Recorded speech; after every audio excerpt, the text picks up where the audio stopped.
Isaías 55, a partir do verso 1, diz assim: Ah, todos vós, os que tendes sede, vinde às águas, e vós, os que tendes dinheiro, vinde, comprai e comei. Sim, vinde e comprai, sem dinheiro e sem preço, vinho e leite.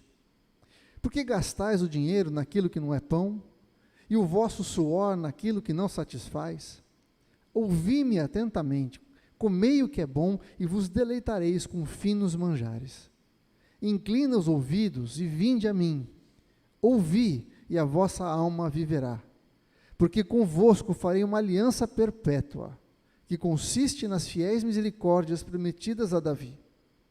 Eis que eu o dei por testemunho aos povos, como príncipe e governador dos povos. Eis que chamarás a uma nação que não conheces, e uma nação que nunca te conheceu correrá para junto de ti, por amor do Senhor, teu Deus, e do Santo de Israel, porque este te glorificou. Buscai o Senhor enquanto se pode achar, invocai-o enquanto está perto.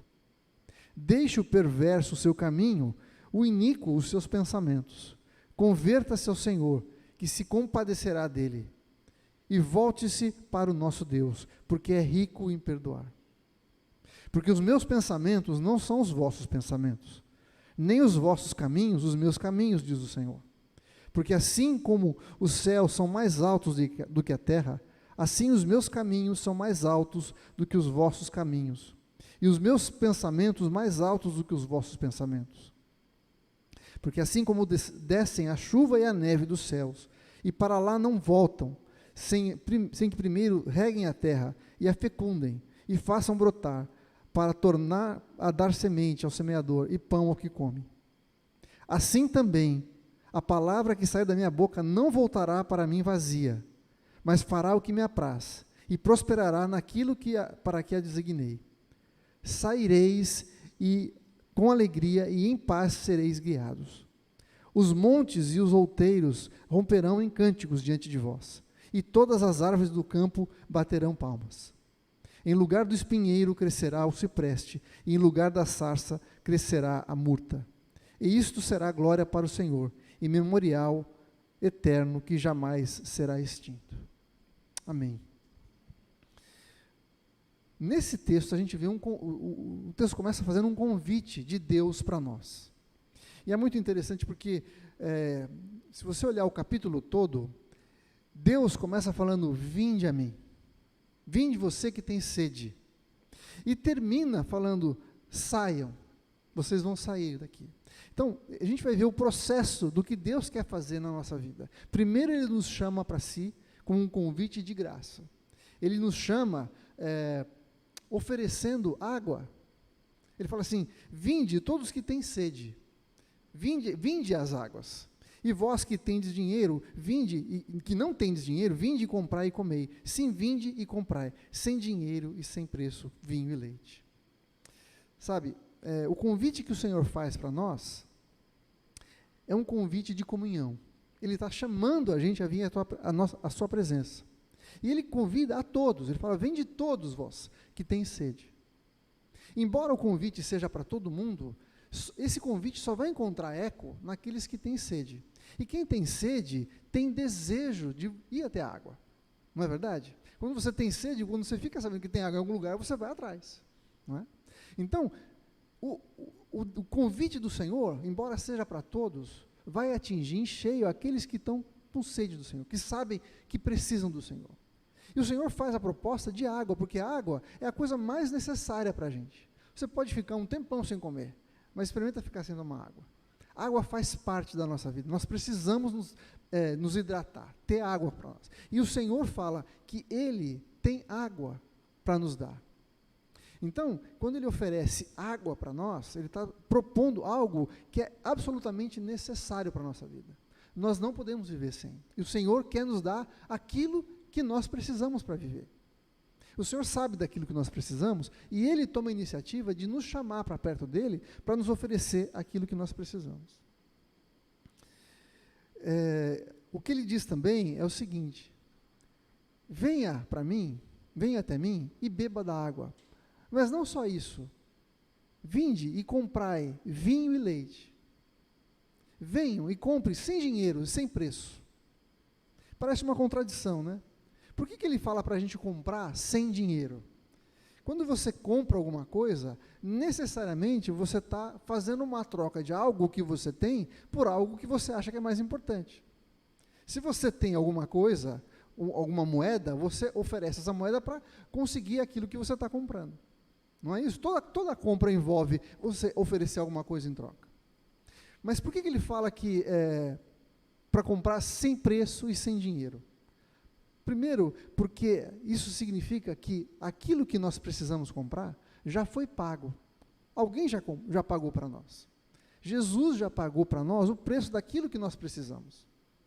Mas, por outro lado, o texto fala para a gente comprar. A gente vai ter que colocar alguma coisa ali.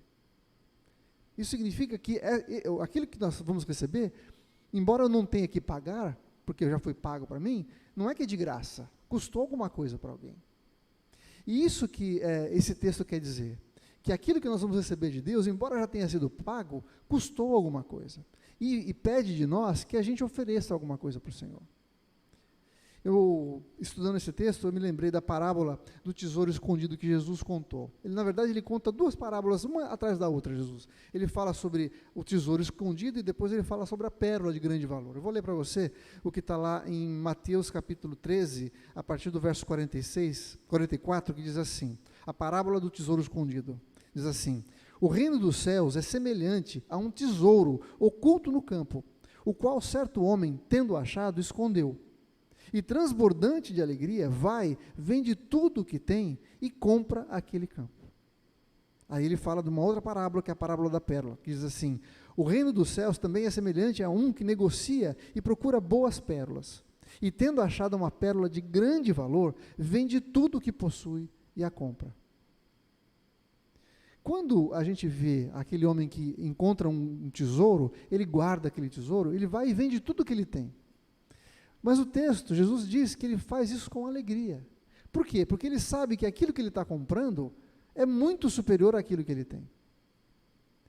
Quando a gente vê nesse texto que a gente deve ir até Deus e comprar dele sem dinheiro e sem preço, significa que a gente está oferecendo alguma coisa para o Senhor. Muito embora eu não tenha o valor necessário para comprar isso. Por isso que o Senhor diz que não tem preço. Já foi pago para nós. Jesus oferece para nós, e aliás ele faz essa citação lá no capítulo 7 de João, quando ele fala assim, vocês que têm sede, vinde a mim e bebam a água da vida. Ele está citando esse texto de Isaías 55. Jesus é aquele que oferece para nós a água da vida.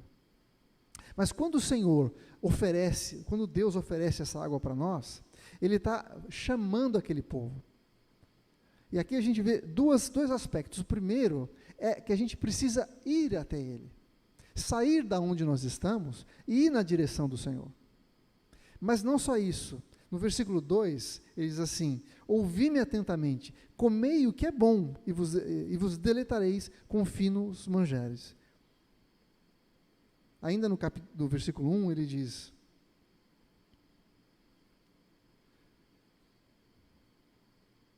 no versículo 2, por que gastais o dinheiro naquilo que não é pão, e o vosso suor naquilo que não satisfaz? Ouvi-me atentamente, comei o que é bom, e vos deleitareis nos manjares. Ele fala assim, por que vocês estão gastando o seu dinheiro, o seu tempo, as suas energias, com aquilo que não satisfaz? Deixa isso para lá, para de gastar o seu tempo com essas coisas, para de gastar os seus recursos com essas coisas que não te satisfazem. Então, ao mesmo tempo que o Senhor nos chama para Ele, Ele nos chama para deixar as coisas que a gente está tentando fazer com o nosso braço. Todos nós estamos tentando nos alimentar, sermos supridos, sermos fortalecidos com algo que, no fundo, não vai trazer aquilo que nós precisamos. Muitas vezes nós buscamos em lugares errados aquilo que vai nos satisfazer, aquilo que a gente acha que vai trazer força para nós, energia, alegria, plenitude para nós. Quando o Senhor fala, deixa essas coisas de lado e venham até mim. Estar perto de mim é onde vocês vão encontrar aquilo que vocês precisam. Eu tenho a água. E ele fala também que sobre o vinho e sobre o leite. Vinde comprar vinho e leite. Por que ele fala dessas duas coisas? Água é essencial, todo mundo precisa de água. Mas vinho, não. Por que o Senhor fala sobre vinho? Porque vinho na Bíblia fala de alegria. O Senhor não quer que a gente viva uma vida simplesmente de sobrevivência, a gente não, simplesmente sobreviva, a gente passe os dias e empurre a nossa vida, sabe? Que a gente pague os boletos e continue vivendo no mínimo que a gente pode. Não, o Senhor tem abundância para nós. Por isso que Ele nos oferece vinho, que fala da sua alegria, da abundância. Leite na Bíblia fala da prosperidade, da abundância. O Senhor tem muito mais para nós do que simplesmente a gente acordar, trabalhar, pagar as contas e voltar a fazer tudo isso todos os dias. O Senhor tem algo muito mais profundo para nós. Mas isso que Ele tem para nós só pode vir dEle. Não adianta a gente tentar se alimentar e gastar o nosso dinheiro com aquilo que não é pão. O nosso suor com aquilo que não satisfaz. Tem um monte de coisas que a gente fica gastando no nosso tempo que não satisfazem a gente, que nos tornam amargos, tristes, insatisfeitos, decepcionados com Deus. Quando, na verdade, tudo que a gente precisa é se aproximar do Senhor. Porque Ele tem vinho, água e leite para nós. Agora, como que a gente aceita, então, esse convite do Senhor? O que Ele fala a respeito de como a gente pode se achegar até Ele? Ele dá algumas direções para nós. No versículo 2, na parte B, ele diz assim, ouvi-me atentamente, comei o que é bom, e vos deleitareis com finos manjares. Versículo 3, inclinai os ouvidos e vinde a mim, ouvi e a vossa alma viverá. Então a gente vê aqui algumas palavras importantes e chave, né? Primeiro ele fala, ouvi atentamente. Ouvir ao Senhor não é simplesmente ficar sabendo de alguma notícia do Senhor, mas ouvir aqui tem o sentido de obedecer.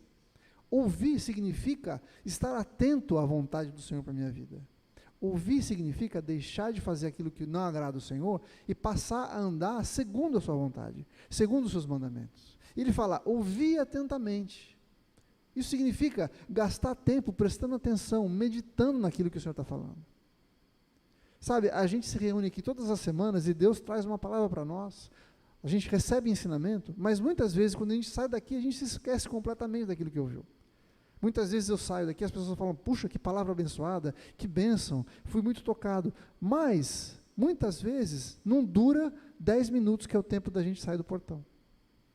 Ouvir atentamente significa guardar no nosso coração, meditar na palavra do Senhor, perguntar para o Senhor, Senhor, o que essa palavra tem a ver comigo?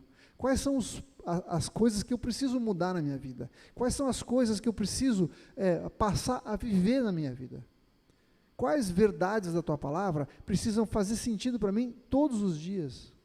Quando eu acordo, quais são as coisas que eu preciso me lembrar a respeito das suas promessas, que vão determinar a maneira como eu vou viver o meu dia? O conhecimento do Senhor não pode ficar só no intelecto, gente. Ele tem que descer para o nosso coração e tem que mudar a maneira como a gente enxerga a nossa vida. A palavra do Senhor tem que ser um novo par de lentes através da qual a gente enxerga o mundo. O Evangelho não é alguma coisa que a gente coloca na nossa vida para a gente se sentir bem, mais elevado, mais espiritual, sabe, ter aquela paz, aquele sentimento gostoso que a gente tem quando ouve a palavra do Senhor. Não, o Evangelho é alguma coisa que transforma a nossa maneira de pensar, transforma a nossa maneira de enxergar o mundo. Através do Evangelho a gente começa a ver pessoas que a gente não via, a gente começa a ver coisas que a gente não percebia antes. A gente começa a ver coisas na nossa vida que precisam ser transformadas. A gente começa a ver coisas na nossa vida que precisam ser tratadas e curadas pelo Senhor. Muitas vezes as pessoas chegam na igreja e falam assim, puxa, foi bom começar a conhecer Jesus e participar da igreja, mas parece que as coisas começaram a piorar para mim depois. Toda vez que a gente se aproxima do Senhor, o que acontece? A luz do Senhor começa a mostrar em nós coisas na nossa vida que a gente não enxergava antes. Por causa do nosso pecado, por causa da escuridão onde a gente vivia, a gente não enxergava coisas na nossa vida que precisavam ser transformadas. Então, quando a gente se aproxima do Senhor, essas coisas começam a ficar mais evidentes. É como se você estivesse completamente sujo à noite, e de repente você entra num lugar super iluminado, e aí você começa a falar, puxa, essa camisa aqui eu achei que estava limpa, mas está toda manchada. Puxa vida, minha calça está toda rasgada aqui, eu não tinha visto. É isso que acontece. O Evangelho produz luz, traz luz para a nossa vida, de forma que nós possamos então corrigir os nossos caminhos e começar a andar mais perto do Senhor. Por isso que ele fala, ouvi-me atentamente. E depois ele fala, comei o que é bom. e vos deleitareis com finos manjares. Comei daquilo que o Senhor tem para oferecer. O Salmo 34, versículo 8 diz assim: provai e vede que o Senhor é bom. Isso significa que muitas vezes a gente tem um conhecimento intelectual das coisas, mas não tem a experiência. E provar significa eu experimentar, eu ter uma experiência pessoal com o Senhor. É mais ou menos o seguinte: eu sei que Deus é bom, eu sei que Deus me ama, mas quando eu passo por uma situação em que eu percebo o amor de Deus se manifestando na minha vida, quando eu vejo o cuidado de Deus na minha vida, aí sim eu estou provando do Senhor. Eu experimentei. Eu já usei esse exemplo aqui uma vez, mas eu vou repetir. Alguém pode falar assim: olha, abacaxi é doce, mas é ácido. Você pode até imaginar o que significa isso, mas você só vai conseguir entender de fato o que isso significa quando você provar um abacaxi. Você vai falar assim: puxa, é doce, mas tem um azedinho junto. Isso é que o Senhor está falando: provai de mim. Provai da minha palavra, provai da minha presença, porque quando você provar de mim, você vai ter uma experiência pessoal comigo, e essa experiência vai ser um par de lentes que a gente vai colocar nos nossos olhos, que vai mudar a maneira como a gente enxerga o mundo, como eu enxergo a minha vida, como eu enxergo a vontade de Deus para a minha vida. As minhas prioridades vão começar a ser diferentes, vão começar a ser alinhadas com a palavra do Senhor, com a vontade do Senhor para a minha vida. Então, para que eu possa experimentar e beber dessa água, usufruir e desfrutar do vinho e do leite que o Senhor tem para mim, desse convite que o Senhor faz para a minha vida, eu tenho alguns passos que eu preciso dar, algumas atitudes que eu preciso tomar. Então, a primeira delas é ouvir a palavra do Senhor, atentamente, é comer do Senhor, é provar do Senhor, é viver experimentando no dia a dia aquilo que o Senhor propôs para a minha vida. Não adianta eu saber o que eu tenho que fazer se eu não fizer. Mas quando eu passo a obedecer à vontade do Senhor, passo a agir da maneira como o Senhor quer que eu haja, eu começo a ser transformado, começo a experimentar o Senhor, pela fé, entendendo que a vontade dEle é boa para mim, que ela me fortifica, que ela me transforma, que ela me renova. Isso é provado do Senhor. Depois ele diz, no versículo 3, inclinai os ouvidos e vinde a mim, ouvi e a vossa alma viverá. De novo, inclinar os ouvidos significa começar a prestar atenção. E aqui eu queria usar uma ilustração que talvez te ajude a entender o que significa inclinar os ouvidos. É mais ou menos como se a gente fosse sintonizar uma estação de rádio. Hoje a gente não tem mais esse problema, né? Você aperta um botão e a estação vai automaticamente a sintonia vai exatamente para aquela estação que a gente precisa ouvir. Mas os mais antigos que tinham rádio, que tinha que ficar acertando na mão a sintonia, se lembram que enquanto você não acha a posição certinha, tem um monte de ruído, um monte de estática que te impede de ouvir aquilo que você está, a rádio, a programação original da rádio. Inclinar os ouvidos significa eu sintonizar os meus ouvidos à voz do Senhor. Significa eu tirar aquilo que é ruído, é eu prestar atenção na direção do Senhor. Eu não permitir que nada atrapalhe, todos os ruídos sejam retirados. Inclinar os ouvidos significa eu sintonizar na mesma frequência do Senhor. Eu estar preparado para ouvir a sua voz sem ruído. E isso depende de mim. Eu preciso ser aquele que vai tirar aquilo que atrapalha eu ouvir a voz do Senhor. Talvez hajam muitos volumes, muitas coisas, um volume muito alto, que esteja impedindo você ouvir a palavra do Senhor. Talvez a gente esteja ouvindo muitas vozes, muitos conselhos, ideologias, talvez filosofias que atrapalham ao entender a vontade do Senhor. Para isso eu preciso sintonizar, eu preciso abaixar os outros volumes, eu preciso passar a ouvir a voz do Senhor, sem distração. Inclinar os ouvidos significa prestar atenção naquilo que o Senhor está falando. E aí ele fala, vinde a mim, saia da onde você está e vá até o Senhor. Deixe de lado aquelas coisas que te seguram, que te prendem, que te levam a duvidar muitas vezes do Senhor, que te levam a se alimentar daquilo que não é pão, que não satisfaz. A gente precisa tomar algumas atitudes que nos levam para longe daquilo que nos afasta do Senhor. E assim a nossa alma viverá. No versículo 3 ainda ele diz assim: convosco eu farei uma aliança perpétua. Aliança é um compromisso, é um contrato, é alguma coisa que não pode ser quebrada. E o Senhor fala que é uma aliança perpétua, que não vai se quebrar. Ele não vai voltar atrás na sua aliança. Quando Ele nos chama, Ele tem para nós algo que vai durar a vida toda. É isso que Ele está falando. Depois Ele ainda fala de outras atitudes que a gente precisa tomar. No versículo 6 ele diz assim: buscai o Senhor enquanto se pode achar, invocai-o enquanto está perto. De novo, buscar o Senhor significa que eu vou sair da minha zona de conforto, que eu vou tomar atitudes de ir conhecer o Senhor, de entender a sua vontade, de buscar com diligência aquilo que o Senhor tem para a minha vida. Ele diz: buscai ao Senhor enquanto se pode achar. O que isso significa? Depois ele diz: invocai-o enquanto está perto. Será que Deus se afasta da gente? O que o texto está dizendo para a gente é o seguinte: que muitas vezes, quando a gente começa a ouvir a palavra do Senhor e não coloca ela em prática, a gente se acostuma com a palavra do Senhor. E isso começa a produzir em nós um esfriamento, um afastamento do Senhor. Existe lá no Salmo 95, a gente vê o salmista falando assim: ao ouvirem a voz do Senhor, não endureçam o vosso coração, como os pais de vocês fizeram lá no deserto. No meio do deserto, o povo começou a reclamar com Moisés porque estava faltando água. E aqui, o salmista diz assim, que naquele tempo, o povo endureceu o coração. Embora vissem o poder do Senhor, vissem a provisão do Senhor, eles não adoravam a Deus, não eram gratos ao Senhor, eles não se aproximavam do Senhor. Eles ficavam distantes do Senhor. E isso causou um endurecimento no coração deles. Deus não se afasta, mas muitas vezes o nosso coração começa a ficar endurecido, começa a ficar duro, começa a ficar resistente à palavra do Senhor. Se a gente ouve a palavra do Senhor e não coloca ela em prática, a gente começa a ficar resistente e duro ao Senhor.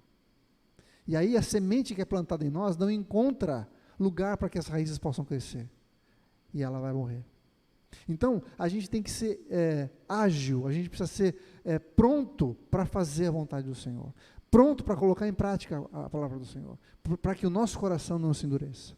Então, o chamado do Senhor, embora seja para todos, é para aqueles que têm sede. Embora o chamado do Senhor seja uma aliança perpétua, eu não posso deixar para depois, sabe? Muitas vezes a gente fala assim: olha, você não sabe o que vai acontecer amanhã. Se você não tomar sua decisão hoje, talvez você saia daqui e morra depois. E aí? Mas isso não pode ser a única coisa que nos motiva a tomar uma decisão. Isso é um fato. A gente não sabe o que vai acontecer. A nossa vida está nas mãos do Senhor. A nossa vida é um sopro. A gente não tem controle sobre nada. Mas a gente precisa entender o seguinte: que uma vida longe do Senhor, sem tomar passos na direção do Senhor, é uma vida muito pobre. É uma vida muito incompleta. Então, eu preciso imediatamente, ao ouvir a voz do Senhor, o seu chamado, atender o seu chamado, porque só assim eu vou viver a plenitude de Deus para a minha vida. Não escolher o Senhor significa que eu estou escolhendo algo que não me satisfaz, algo que não é pão, como o texto diz para a gente. Algo que vai custar o meu dinheiro, vai custar o meu suor, mas não vai trazer aquilo que eu preciso para a minha vida. O Senhor está nos chamando a tomar uma decisão hoje, agora. Ouvir o convite do Senhor e falar: tá bom, Senhor, eu vou, eu quero. Eu vou tomar essa atitude. Eu quero me achegar ao Senhor. Lembra que não tem preço. O preço já foi pago. O caminho já está aberto. O Senhor tomou a iniciativa de fazer o chamado para nós, o convite para nós. É um convite de graça para nós, gente. E muitas vezes a gente fica patinando. A gente fala: ah, não, depois, amanhã, quem sabe depois? Não, ainda tenho coisas na minha vida que eu preciso resolver. Não, ainda sou muito jovem, ainda preciso curtir mais a vida. Ou então, ah, não, ainda tenho esses pecados na minha vida que eu não consigo largar, abandonar. Se longe do Senhor você não consegue abandonar, é perto dele que a coisa vai acontecer. O Senhor está te chamando para que Ele possa tratar na nossa vida. É através do seu poder que nós somos transformados. Não dá para a gente tentar fazer as coisas no nosso braço. Não é pela nossa força de vontade que a gente vai deixar os pecados. É porque nós estamos perto dEle, porque a sua luz está incidindo em nós, está mostrando as áreas da nossa vida que precisam ser transformadas, é que nós podemos então transformar a nossa vida. É Ele quem faz em nós. É a água da vida que nos lava, que nos purifica. No versículo 7 diz assim: deixe o perverso o seu caminho, o iníquo os seus pensamentos, converta-se ao Senhor, que se compadecerá dele, e volte-se para o nosso Deus, porque é rico em perdoar. Quando ele diz, deixe o perverso o seu caminho, é uma atitude que nós fazemos. Eu vou deixar de fazer alguma coisa. Eu vou deixar aquelas atitudes deixar o pecado, aquilo que desagrada a Deus, aquilo que não abençoa a minha vida, aquilo que não me leva para mais perto do Senhor. Eu vou me afastar daquilo. Mas como eu estava conversando com uma pessoa essa semana, não adianta eu simplesmente falar assim, não, eu vou deixar esse pecado de lado, eu vou largar isso aqui, eu sei que está errado, eu vou largar, eu vou fazer uma força descomunal e vou conseguir, dessa vez vai dar certo, eu vou conseguir. Isso não funciona, gente. Por quê? Porque o nosso coração sempre precisa colocar alguma coisa no lugar. Nosso coração é inclinado a adorar alguma coisa. E essas coisas são ídolos na nossa vida. Então, não dá para simplesmente deixar um pecado se você não colocar algo no lugar. E é por isso que ele fala, deixe o perverso seu caminho, mas converta-se ao Senhor. E converter significa voltar atrás, mudar a direção. E voltar na direção do Senhor. Então, deixar o pecado é uma parte do processo, mas ir até o Senhor é aquilo que vai de fato me livrar daquilo que tem me prendido. Então, se eu quero de fato ser transformado, não basta eu falar assim, não, dessa vez vai dar certo, eu vou fazer força e vou conseguir deixar o pecado. Não, eu preciso me voltar para o Senhor, eu preciso ir até Ele, eu preciso me converter. E aqui converter tem muito mais a ver com a mudança de direção. Para onde eu estou indo? Eu estou indo para o Senhor. É colocar o Senhor como aquilo que é mais importante na minha vida. É me alegrar no Senhor. Porque isso é que vai me dar forças e vai me levar, de fato, a abandonar o pecado. Porque o pecado é alguma coisa que nos atrai. Se eu não encontrar algo que me atraia mais do que o pecado, eu vou voltar para ele. Eu preciso fazer do Senhor aquilo que seja mais importante na minha vida. O lugar mais importante, a pessoa mais importante. A sua alegria em mim é aquilo que me leva, que me atrai até Ele. A sua graça. O fato dele ter nos chamado. Eu preciso olhar para Ele e falar assim, Senhor, eu quero estar aí com o Senhor. Eu quero estar perto do Senhor. Não é porque eu estou sem pecado que eu me aproximo do Senhor. É porque eu me aproximo do Senhor é que eu abandono o pecado. E muitas vezes a gente tenta fazer o contrário. Não, eu vou consertar minha vida primeiro para depois ficar firme com Deus. Sinto te dizer que você vai fracassar. Mas a partir do momento em que você coloca o Senhor em primeiro lugar, e você busca Ele, deseja conhecê-lo, deseja estar com Ele, o pecado perde a sua graça. Porque a presença do Senhor é muito mais maravilhosa do que qualquer outra coisa. Mas nós precisamos desfrutar dessa presença, buscar essa presença. Olhar para o Senhor e nos alegrarmos nele. E isso acontece, gente, com contemplação. Eu gastar tempo na presença do Senhor, pensando nos seus atributos, me lembrando daquilo que Ele fez na minha vida, das suas promessas para mim. Ele tem que se tornar alguém que me atraia. E enquanto eu não gastar tempo na sua presença, olhando para Ele, contemplando a sua majestade, eu não vou enxergar a sua beleza. E não vou ser atraído por ela. Por isso eu preciso me aproximar do Senhor, para que todas as outras coisas sejam transformadas na minha vida. Ainda no versículo 7 diz assim, converta-se ao Senhor que se compadecerá dele. Volte-se para o Senhor, porque Ele é rico em perdoar. Não existe nada que eu possa fazer que vai fazer Deus me amar mais. Mas também não tem nada que eu possa fazer que vai fazer com que Deus me ame menos. Deus simplesmente nos ama. Ele é rico em perdoar. Não tem pecado que possa me afastar do Senhor. Todo pecado pode ser perdoado, pode ser lavado pelo sangue de Jesus. E uma vez perdoado, eu tenho acesso pleno à presença do Senhor na minha vida.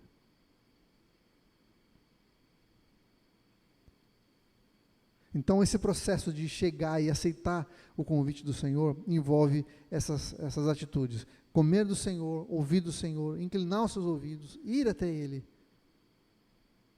buscá-lo, invocá-lo, nos convertermos ao Senhor.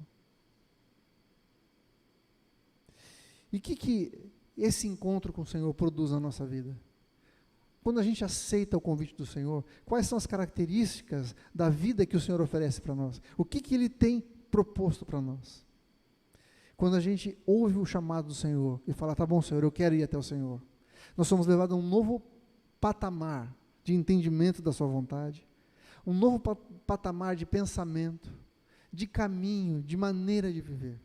Ele diz no versículo 8, porque os meus pensamentos são mais altos que os vossos pensamentos. Os meus pensamentos não são como os seus pensamentos, nem os vossos caminhos como os meus caminhos, diz o Senhor. Porque assim como são altos os céus, assim os meus caminhos são mais altos que os vossos caminhos. E os meus pensamentos mais altos que os vossos pensamentos. Aquilo que Deus tem preparado para nós é algo que a gente não consegue entender, mas nós somos levados a um novo patamar, a um novo lugar, a uma nova realidade de vida. O Senhor tem algo muito maior para nós, algo que está acima, assim como o céu está mais alto do que a terra, assim são os pensamentos do Senhor para nós. A palavra de Deus diz que nunca se ouviu, nem se imaginou aquilo que o Senhor tem preparado para aqueles que o amam. Não subiu ao coração do homem. O Senhor tem coisas muito maiores para nós, mas nós precisamos entrar nessa nova dimensão ao nos aproximarmos do Senhor. Aceitar o convite do Senhor significa desfrutar da bênção da presença do Senhor. Ele termina o texto dizendo assim, no versículo 12, saireis com alegria e em paz sereis guiados. Os montes e os outeiros romperão em cânticos diante de vós, e todas as árvores do campo baterão palmas. Primeiro ele nos chama até ele. Vinde a mim e vocês vão beber água. Vinde a mim e vocês terão vinho e leite em abundância.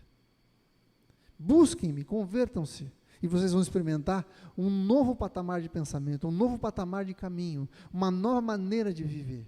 Mas não só isso, eu não estou chamando vocês só simplesmente para virem até mim, mas também a voltarem e manifestarem a minha glória por onde vocês andarem.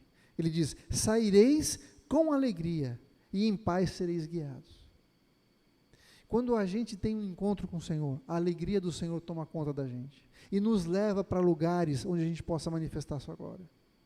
E não só isso, nós vamos ser conhecidos como pessoas que têm paz. Já percebeu que as pessoas hoje são tão inquietas, tão preocupadas, mas quando batem o olho em alguém que não está preocupado com o futuro, acham estranho? Como que tem sido a nossa vida? Nós somos dos que estão preocupados ou daqueles que confiam no Senhor?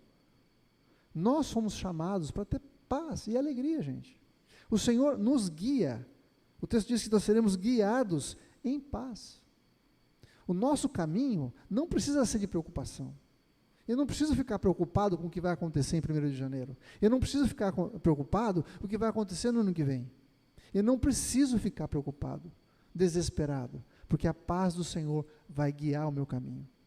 Lembra? Os seus pensamentos são muito mais elevados, os seus caminhos também são muito mais elevados que os meus. Nós precisamos ter um encontro com o Senhor, de modo que nós saiamos com alegria e com paz. E ele diz no versículo 13, ao invés de maldição, nós vamos ter abundância. Ele diz assim, em lugar do espinheiro, crescerá o cipreste. O espinheiro é aquilo que identifica na Bíblia a maldição. Lembra que quando Adão caiu, a maldição que veio sobre ele é o seguinte, que em vez a terra daria o seu fruto com espinhos. Então, a maldição aqui está sendo trocada pelo cipreste. Ao invés do espinheiro, ele vai crescer ciprestes, que é uma árvore frondosa, bonita, verde, grande, que mostra a abundância. E em lugar da sarça, que também é uma planta também cheia de espinhos, vai nascer a murta, que também é uma planta grande, verde, viçosa, também está falando de abundância. E isto será para a glória do Senhor, memorial eterno que jamais será extinto. Veja que chamado maravilhoso que o Senhor tem para nós. Ele nos chama para nos dar aquilo que nós precisamos, em abundância, água. Ele nos chama e diz o seguinte, vinde e comprai, sem preço, sem dinheiro. Não é vocês que vão pagar. Alguém já pagou. Jesus já pagou aquilo que nós precisamos. Eu vou fazer com vocês uma aliança perpétua. Ou seja, ninguém pode quebrar a promessa que eu estou dando para vocês. E eu tenho abundância, eu tenho alegria, eu tenho muito mais do que vocês imaginam. Vocês não conseguem imaginar, os seus pensamentos não alcançam aquilo que eu tenho preparado para vocês. A maneira como vocês estão vivendo não chega aos pés daquilo que eu tenho separado para vocês, porque os meus caminhos são muito mais altos que os vossos caminhos.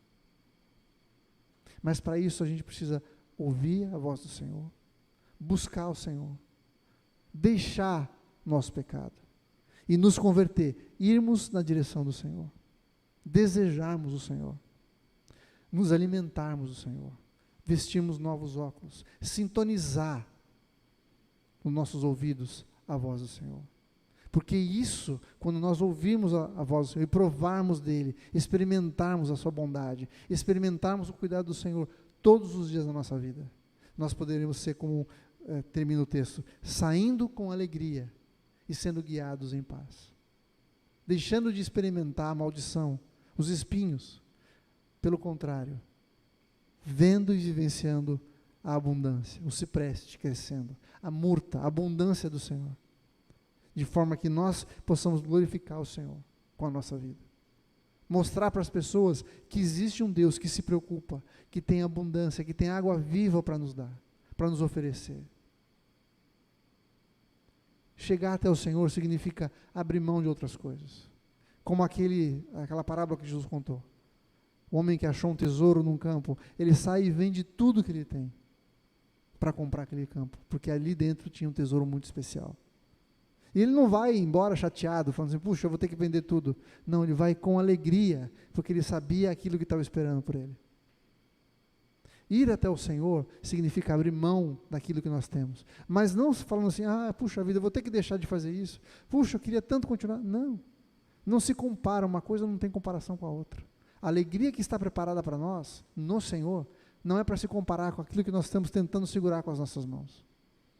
E muitos de nós temos vivido aquém do Senhor, porque não temos respondido com urgência ao chamado do Senhor.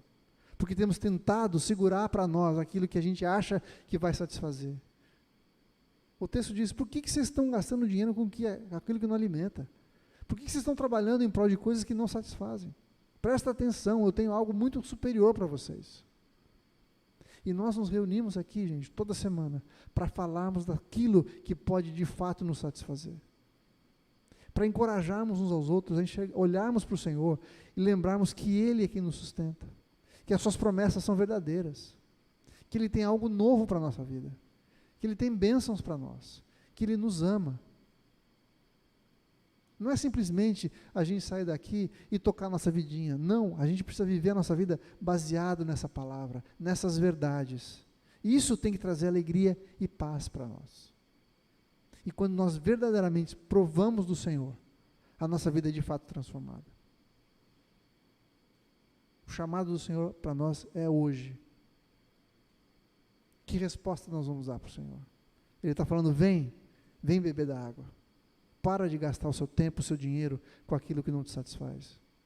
Para de tentar suprir o buraco que tem no seu coração através do seu próprio braço.